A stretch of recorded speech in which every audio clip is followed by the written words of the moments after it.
منتخب المغرب النسوي في مواجهة منتخب كولومبيا في كأس العالم للسيدات. أهلا وسهلا بالجميع. بداية كده ما تنسوش اللايك والاشتراك تفعيل زر الجرس ليصلكم جميع فيديوهاتي القادمة إن شاء الله.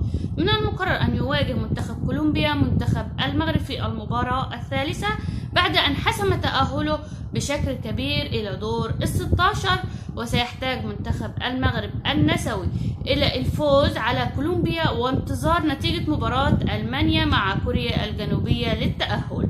وحسب الاحتمالات سيتأهل منتخب المغرب إلى دور ال16 في حال فوزه على كولومبيا وتعادل ألمانيا مع كوريا الجنوبية، كما سيتأهل المغرب إذا تعادل مع كولومبيا وخسر منتخب ألمانيا أمام كوريا الجنوبية. في مباراة مثيرة نجح منتخب كولومبيا للسيدات في إشعال صراع التأهل من المجموعة الثامنة بكأس العالم للسيدات بعد فوزها على منتخب ألمانيا بنتيجة 2-1.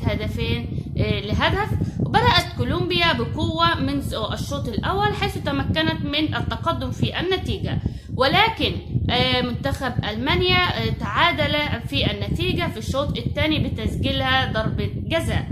وفي الوقت القاتل من المباراة أحرزت كولومبيا هدف الفوز برأسية متقنة لتتصدر بذلك المجموعة الثامنة برصيد 6 نقاط، وتلاحقها منتخب ألمانيا بفارق الأهداف بعد فوزه على كوريا الجنوبية. ومن المقرر أن تنطلق مباراة المغرب وكولومبيا في تمام الساعة 1 مساء بتوقيت مصر، الساعة 10 بتوقيت المغرب، في بطولة كأس العالم للسيدات دور المجموعات الجولة الثالثة.